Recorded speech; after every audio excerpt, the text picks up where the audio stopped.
when I was joining the program, that was on 2020. I read the terms and conditions was that if you can pay 1,000 shillings, which is refundable, registration fee was non-refundable.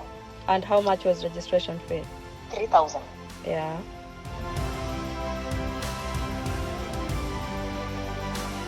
Many Kenyan parents would love that the kids have the best of everything. Best healthcare, best education, and even best housing. Today on the show we speak particularly about best education and its search for best, or rather the best education opportunities for their kids. Parents have gone above and beyond to send even their kids abroad or overseas to access education. Hello and welcome to Globe Traktion. My name is Pasil Telewa. Today on the show, we focus specifically on education abroad as we talk about the quest for higher education abroad, even in as much as so many other parents or families have gotten duped and scammed in all these scenarios. We speak to one, Bob Mwiti, a founder of Kenya Airlift Program, who shares with us what he's been able to do with his organization, besides what it is that the challenges they've gone through. I hope you enjoy Bob Mwiti's story.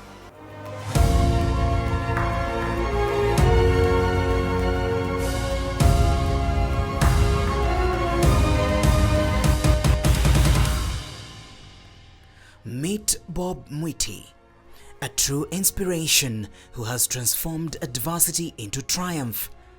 Bob embodies resilience, determination, and a generous spirit.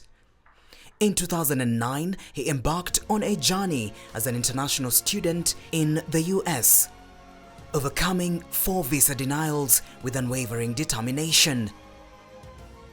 His story doesn't stop at success. It's all about lifting others while climbing. Bob not only became a system analyst at Fortune 500 companies, but also co-founded the Kenya Airlift Program. This program guides and mentors aspiring international students, offering education and invaluable support.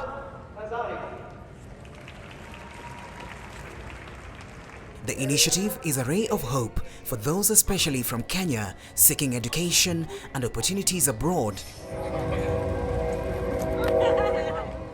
In 2021, his commitment earned him the Global Impact Award from the International Council of Educational Professionals, ISEP, for his outstanding contributions. African Warrior magazine recognized Bob in 2018 among the top 40 most inspiring Kenyan men living in the US. This honor underlines his ability to motivate and lead by example, encouraging others to conquer obstacles and pursue their dreams with zeal.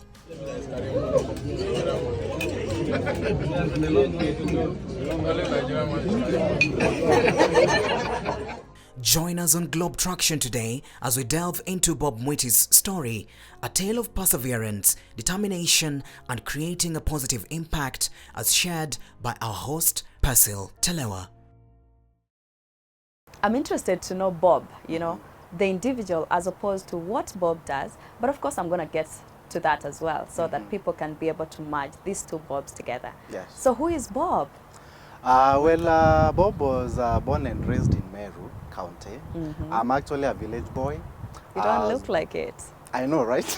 But I'm typical village boy, to be honest with you. I grew up in the village called Gikumene. I grew up with my grandparents. My dad and mom, they were still in school when they got me. So you are their first baby? Yes. And it was one of those things that happen where maybe you are not even ready for it, because my dad was in Form 2. My mom, she had just finished, I don't know, those days it was class 8 or class 7. Yeah, so I was born out of that kind of a situation. But then again, after that, I stayed with my grandparents. They are the one who really took me to school. My dad continued with his education, so I really never had a chance of meeting him in my early life. And my mom also, because a few years down the line, she got married somewhere else, so I never used to live with her. So I was brought up by my grandparents. I went to the local village public primary school called Gikumene Primary School. I did very well in class 8. I scored an average of an A. Bright at the time. student. Yeah, I used to love school. And in fact, actually, my dream at the time was just to come to Nairobi. And in fact, actually, even when we were choosing our schools, you know, that KCPE, mna choose shule yenye utaenda. Yes. So I had chosen Nairobi school because of the fact that the school was in Nairobi and had the name Nairobi. Nairobi, yeah. Yeah, so I chose that school. And actually, I got admission to Nairobi school. Is that where you did your high school? No. Unfortunately, because of poverty, coming from a very humble family, I couldn't raise the amount that was needed for me to get into Nairobi school, which was devastating for me actually. So my grandparents ended up finding for me a school in Kobo, in Meru, called Kobo High School. It's one of the good schools around east of Mount Kenya region. And that's where I ended up going. So I went to Kobo High School, finished in 2001, passed well, I scored a B+, got admission to go to University of Nairobi for a Bachelor of Science in Mathematics program. But I was there for a few months. Then I left and joined Strathmore University. And actually that's where I completed my, my bachelor's. I did a Bachelor of Commerce degree in Accounting and Finance. Then after that, I got an opportunity to go and study abroad. But actually how I went, Yes. it was through my dad now. Now At some let's point. just hold that up. Yes. While at the University of Nairobi, yeah, you also told me that you went through Strathmore. Yes. Yeah, how did that change? Well, so what happened there? When we joined University of Nairobi, there was a strike for lecturers. So we were sent home after like 3 or so months. Then I was like, well, you know, the way there's that history of universities, public universities going on strike, and then you guys being there for like 5-6 years. Yes. So it was kind of like, I felt like the same kind of vibe. Hapa tutakaa mpaka, you know. So I talked to my dad, and he was like, well, let's look for a nice private university. Great. Yes. So Bob, family, how old are you? How is everything going right now? Well, I just turned 40. Ah, I have a family Happy back in the belated. US. Yeah. Thank you very much. I have a family in the US. I'm married and I have 2 kids. One is 11 years old. I have a little daughter who is, she's going to turn 5. Unfortunately, I didn't come with them to Kenya. I've been here for the last 3 months, you know, trying to work on our business and all that. But they're back in the US. Yeah, so school and all that. there is everything about you. Yes. And we cannot avoid talking about it. You are also the director for Kenya Airlift Program. Correct. Are you the CEO as well? Yes. Are you the founder as well? Co-founder, yes. How did you think about Kenya Airlift Program? Very good question. So when I went to the US, there was a lot of challenges that I personally faced, even though maybe money was not one of those things. But I felt like there was a lot of other really bright, because you see, I grew up in a very humble family with my grandparents. There was a lot of things that I didn't afford at the time. So I know what poverty is, you know, because I couldn't even go to Nairobi school, you know. So I knew the challenges that mostly typical Kenyans face for them to go and study abroad, which is mostly funding. You know, for a master's program, you need at least about 5 million Kenya shillings. Not many families can afford that kind of money. That whole process also, it's very challenging. You need someone who can hold your hand, show you the way, you know, help you pick the right programs, the ones that you want to study based on your, you know, career aspirations and The things right like those. institution? Yes, yeah, the right institution. And also, when you go to the US, for example, as an international student, you are going on a student visa. Then, if you really want to live and work there, how do you transition? How do you do that? So those are some of the things that I actually faced because I went there as a student. So I was lucky enough, once I was graduated from school, I was lucky enough to get into the tech space. I got trained as a systems analyst, and I used to work for Fortune 500 company in Tampa, Florida. When I got into that tech space also, I realized there's a lot of money. I mean, people really make good money when it comes to those people who solve really complex problems for companies, especially in the tech space. Yeah. So I realized mostly it was Indians, you know, Chinese, not many of our people in the space. And I was like, man, I mean, we really need to see more of our people into this space. And actually that's when the idea of starting my own consulting company came, and, you know, I quit the job after 5 years. Wow. Yeah, quit a very well-paying job. After 5 years, started my own organization. And so basically what we try to do is we try to help mostly African immigrants find opportunities to study abroad. And out of that, I thought of the Kenya Airlift Program. One, because of the fact that when I started that consulting company, what we were doing at the time, at the beginning, was mostly doing training programs for job skills. But then again, I was not getting really good kind of like students, candidates for our training program. So I thought, where can I get these people? Maybe from Kenya, they can come through the process, maybe come through school, help them get through school also. For school, they need funding. I have to figure out where to get the money that is needed for you to study. On average, as a master's student, you need around 5 million Kenya shillings. Is that inclusive of everything? Yeah, that's tuition and living expenses. If you are going to a relatively affordable university, that's what it costs you. And I can bet you there's not many Kenyans out there who have that kind of money sitting somewhere for them to be able to go to school. So I have to figure out, where do they get money? So I came up with the Kenya Airlift Program, where we help brilliant Kenyan students pursue graduate studies abroad, mostly STEM designated programs. STEM basically means science, technology, engineering, math. And math, yeah. But our emphasis is mostly technology, because we are more or less like a education and technology consulting company. So we want people who are more interested into STEM careers.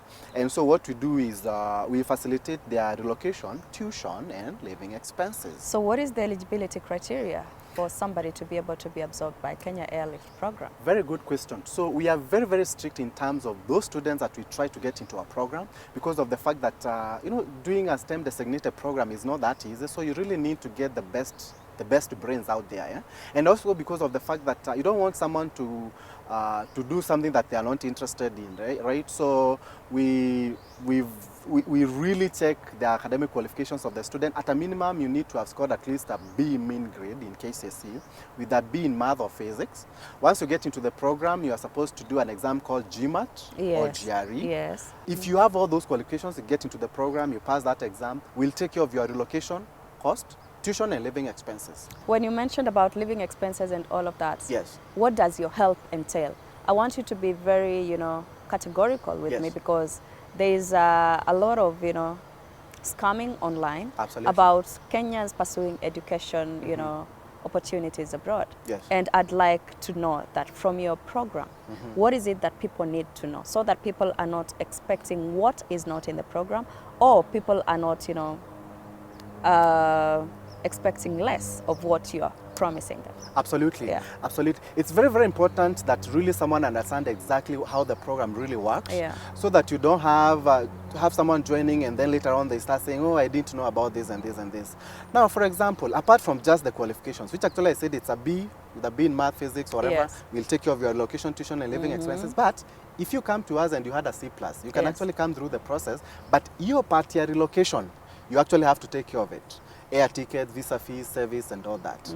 We fund up to a tune of $100,000 per student.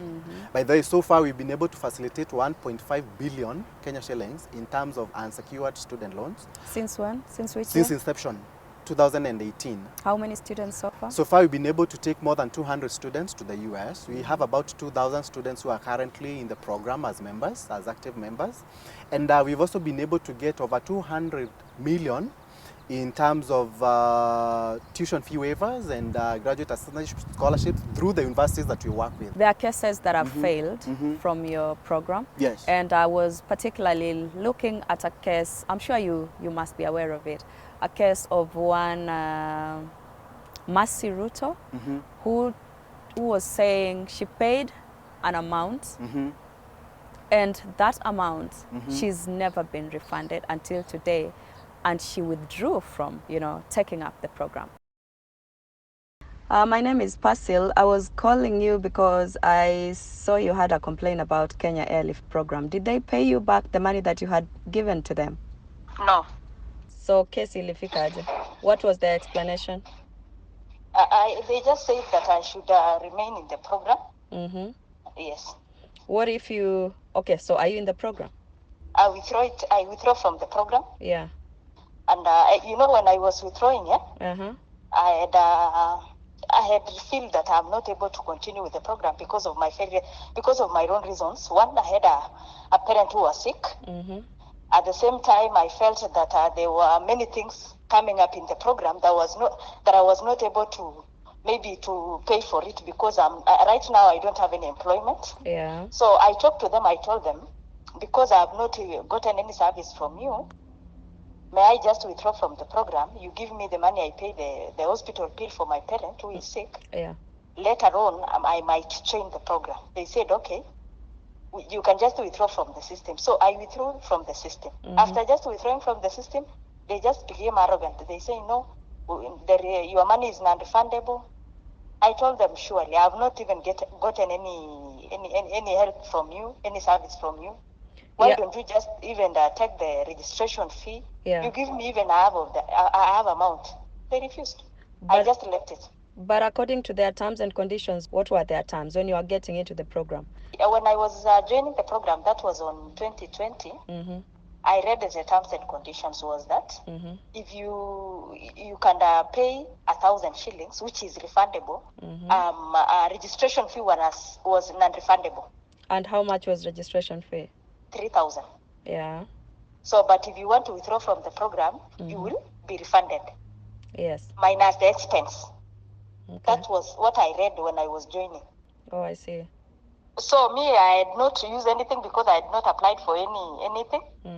I was, in fact, I had not accomplished paying. I had paid just $876, and they wanted $1,000 US. Yeah. So I had paid $876. $876 US. Yes, I had not accomplished paying $1,000. Yeah. So I withdrew before I finished paying. And so, according to you, they were only supposed to deduct the registration fee? According to me, they were just supposed to deduct the registration fee. And maybe if they want to at least to deduct anything, at least to give me something. Yeah, I get it. At least 50,000 Kenyan shillings was enough for me. If they could just give me, say, oh, we have used this and this and this and this. So they just became adamant and say, no, we are not giving you anything. So I tried to talk to Bob. I talked to their office. I talked to the director. And the director told me, no, we are the new, now they keep changing their system. Yes. I was in the whole system. Yes. So they are saying, no, right now the new system is saying everything is non-refundable. 1,000 shillings is non-refundable. So you are not refunded anything. I just left it to God. Tell me about that particular case. Absolutely. Very, very good question. Yeah. Now, maybe something I didn't clarify. So when you come through the Kenya Airlift Program, I said you must have scored at least a B in KCSE, B in math, blah, blah, blah. And if you join in and you do the GMAT or GRE exam, we'll still take care of your relocation expenses. But we get students who scored a C+, for example, and they want to go to America. So what we normally say is, if you have a C+ and above, or if maybe you even scored an A, but you don't want to do these GMAT, GRE exams, you can come we have a regular option and parallel option of the program. So if you come in, you scored a C+ and above, you come in as a para student. Yeah. A para student, usually we don't take care of their relocation expenses. We take care of their tuition and living. On the other side, relocation, we don't.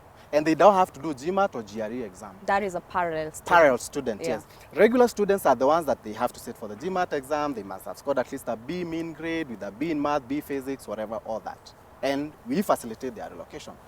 Now, for regular students, those are the ones that actually right now, non-refundable is $600. So $500, if you decide to withdraw that one, you'll get it back. If there's no other expenses that you've incurred in the program.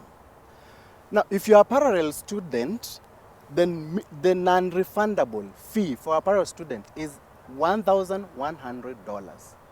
Basically, and that's what we require. Is that the whole fee? The whole fee is for a para student. The student. whole fee is 1,600. Yeah. For a para student. The whole fee for a regular student is 1,100. And out of 1,100, 500 is refundable. For a para student, 1,600 is what they contribute for them to successfully relocate. And out of that, 1,100 is non-refundable. Yeah. She was talking of, she tried reaching your office, she tried reaching you. She even reached out to me. And then I mean, even I have actually her text messages. I told her exactly what it is. I told her there's nothing that I can do. This is something that you signed up for. Away from that, is there any correlation between Kenya Airlift Program and the Finnish saga in Uasin Gishu, by the way? Absolutely not. Did you see what happened? Yeah, What do you have to say about that, Bob? I mean, since I came, I've been hearing about the Uasin Gishu issue. In fact, actually, we had discussions about this problem on TV. And I feel like for that program, it was a good idea, but the way it was executed was really not the best way. Because one, they were purporting to be a scholarship, and yet it was not. Parents are actually contributing money, over millions of Kenya shillings to join into the program. And on the other side, they don't have enough funds to facilitate for them to study. So you can't have a student present to the embassy that they are funded through a scholarship, because actually that's what the embassy relies on for them to issue the visa. The same document is what the university relies on to issue you with the document for you that enables you to study there. So from the fact that they didn't provide the actual funding, they didn't know that there will be enough funding for the student to study, that was wrong. Because you can imagine now, students who are coming through the Kenya Airlift Program, we said, for example, on average, it costs about $30,000 for you to study in the US. Yes. And I don't know where you're going to get that money when you get there. And out of 30,000, you've just paid 1,600. Yeah. I mean, where will the other money come from, you see? From your perspective, what do you think would be the best approach for us, in terms of just ensuring that we are pursuing education abroad, but with lots of integrity, Now, one thing, as an organization like ours, there are standards that you have to adhere to, as the Kenya Airlift Program. And actually, we are certified by an agency called American International Recruitment Council, and we go through a lot of audit of our business processes. Basically, even refunds. Have we put those refunds where the students can read? Everything that we are charging, is the students seeing that before they join? So there's a lot of standards that we have to go through. And as those who are in this space, agencies and organizations that try to send students abroad, you need something like that, because even you as the student, you need to look at these things. Are these people certified?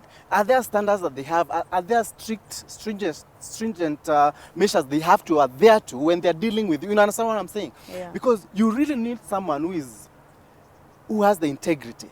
Because even to the universities themselves that we work with, you can imagine having a student who doesn't meet any qualifications coming through this whole process and going to the US, and they're not going to study. That doesn't look good to the university, and also doesn't look good to the program. Doesn't look good to the country either. Doesn't look good to the country as well, because that's even what will make the embassy even deny student visas, if they know that these things are happening. And we know there's so many people. I can't tell you how many people I get asking me of how to go to the US. They don't have any qualifications, nothing. And they want you to help them. So now that you brought the question yourself, to the advice to those people looking to go abroad for their studies, what do you have to tell them? See, going abroad is not an easy process. First of all, understand that it's a process that can take you so many, actually years. So be patient, because this process is not a process that you can actually wake up today and go to the US or abroad next month. It takes time. Patience is key, and especially in our program. Because even some of the students who actually withdraw, it's because they don't have the patience. Mtu anaenda ananyimwa visa once, and withdraw. What makes you think that you'll get the visa for the first time? No, people like us, personally, I was denied visa 4 times. I got it at my 5th attempt. I hope you learned something, and even as the quest for higher education abroad keeps going high, I hope you can do your due diligence before you can team up with a specific organization. Many thanks for watching today's show. Make sure you join us again every Saturday at 8:30 p.m. Kenyan time, only on KTN News. And if you have a story you'd like to share with us, don't hesitate. Write to us through globetraction@standardmedia.co.ke or DM us on our social media platforms at Globetraction or at KTN News KE. You can also tap that follow button to me on my social media platforms at Pasil Telewa on Facebook, Twitter, Instagram, YouTube, and TikTok for more of behind the scenes and many other stories. But until then, I hope to catch up with you again soon, same time, same place. Bye-bye for now.